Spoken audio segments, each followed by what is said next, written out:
لو انزلنا هذا القرآن على جبل لرأيته خاشعا متصدعا من خشية الله وتلك الامثال نضربها للناس لعلهم يتفكرون. اگر ہم اس قرآن کو کسی پہاڑ پر نازل کرتے تو آپ اسے اللہ کے خوف سے جھک کر پاش پاش ہوتا دیکھتے، اور یہ مثالیں اس لیے لوگوں کو ہم بیان کرتے ہیں شاید کہ وہ فکر کریں، شاید کہ وہ غور کریں. یعنی اگر پہاڑوں کو اگر اس قرآن کے نازل کرنے والی ذات کی عظمت کبریائی کا ادراک ہوتا جس طرح انسان کو ہے، تو وہ احکام قرآن کو تحمل کرنے سے عاجز آ جاتے اور خوف خدا سے پاش پاش ہو جاتے. یعنی اب انسان سے کہا جا رہا ہے کہ ایسی گراں قدر چیز، اس قدر بھاری چیز تمہارے پاس موجود ہے قرآن. اور آگے کہا کہ وَتِلْكَ الْأَمْثَالُ نَضْرِبُهَا لِلنَّاسِ، یہ مثالیں لوگوں کے لیے ہم اس لیے دیتے ہیں لعلہم یتفکرون، شاید کہ وہ سوچنے لگ جائیں، شاید کہ وہ تفکر کریں، شاید کہ وہ غور کریں اس قرآن میں. آیت نمبر 22 هو اللہ الذی لا الہ الا ہو عالم الغیب والشہادہ وهو الرحمن الرحیم. وہی اللہ ہے جس کے سوا کوئی معبود نہیں، وہ غیب و شہود کا جاننے والا ہے. غیب سے مراد جو غیب ہے، شہود سے مراد جو چیزیں ظاہر ہیں، سامنے ہیں. اللہ غیب کا اور شہود کا جاننے والا ہے. وہی رحمان اور رحیم ہے. رحمان یعنی عمومی صفت تمام انسانوں کے لیے رحم، رحیم خصوصی صفت یعنی مومنین پر رحم. آیت نمبر 23 هو اللہ الذی لا الہ الا ہو الملک القدوس السلام المؤمن المہیمن العزیز الجبار المتکبر سبحان اللہ عما یشرکون. وہی اللہ ہے جس کے سوا کوئی معبود نہیں، وہی بادشاہ ہے نہایت پاکیزہ، سلامتی دینے والا، امان دینے والا، نگہبان، بڑا غالب آنے والا، بڑی طاقت والا، کبریائی کا مالک. پاک ہے اللہ اس شرک سے جو یہ لوگ کرتے ہیں. اللہ کے صفات، اللہ کے خوبصورت نام بیان کیے ہیں. بس جیسے ناموں کی تھوڑی تھوڑی اگر ہم ڈیفینیشن کر دیں تو یہاں پر کہا الملک، الملک یعنی جس کے قدرت میں سارے جہاں کی بادشاہی ہے. القدوس جو تمام نقائص سے پاک ہے. السلام جس کی ذات اپنی مخلوقات کو سلامتی دینے والی ہے، ورنہ وہ نہ ان پر ظلم کرے گا، نہ وعدہ خلافی، نہ ان کا اجر و ثواب ضائع کرے گا. المؤمن امن دینے والا ہے خدا، یعنی ایمان والوں کو اللہ کے قرب ہی سے امن و سکون ملتا ہے. المہیمن یعنی ہر چیز پر اللہ کو بالادستی حاصل ہے. العزیز جو ہر چیز پر غالب آنے والا ہے. الجبار اپنا حکم نافذ کرنے والا. المتکبر اپنی کبریائی اور عظمت کا اظہار کرنے والا. هو اللہ الخالق البارئ المصور له الاسماء الحسنى یسبح له ما فی السماوات والارض وهو العزیز الحکیم. وہی اللہ ہے، وہی اللہ ہی خالق، موجد اور صورتگر ہے. خالق ہے یعنی پیدا کرنے والا ہے. باری بھی خالق کو کہتے ہیں، پیدا کرنے والے کو کہتے ہیں. لیکن باری کا مطلب کیا ہے؟ جس نے ایجاد کیا ہے، جس نے پیدا کیا، یعنی بغیر کسی خام مال کے کسی چیز کو بنایا. مصور صورتگر ہے، اللہ صورت بنانے والا ہے، جس کے لیے حسین ترین نام ہے. جو کچھ آسمانوں اور زمین میں ہے سب اس کی تسبیح کرتے ہیں، اور وہ بڑا غالب آنے والا، حکمت والا ہے. یہاں پر سورہ حشر کا اختتام ہوتا ہے.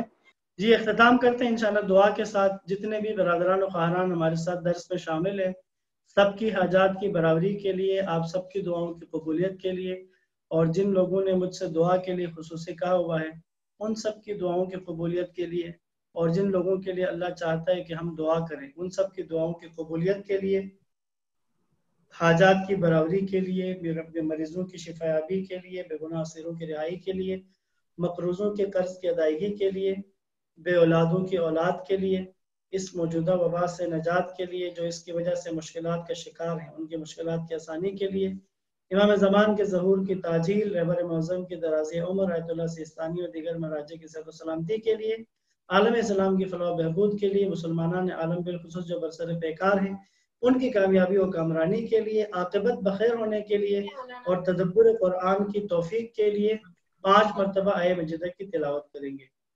اللهم صل على محمد وآل محمد وعجل فرجهم. بسم الله الرحمن الرحيم. أما يجيب المضطر إذا دعاه ويكشف السوء.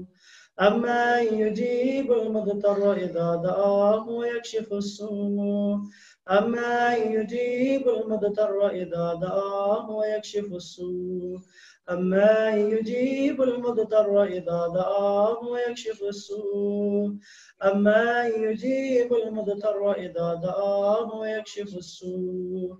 يا كاشف الكرب والسوء والبلاء اكشف كروبنا وكروب جميع المؤمنين واقض حوائجنا وحوائج المحتاجين والسائلين واشف مرضانا ومرضى المسلمين. وصلى الله على محمد وآله الطيبين الطاهرين. اللهم صل على محمد وآل محمد وعجل فرجهم. والسلام علیکم ورحمۃ اللہ وبرکاتہ.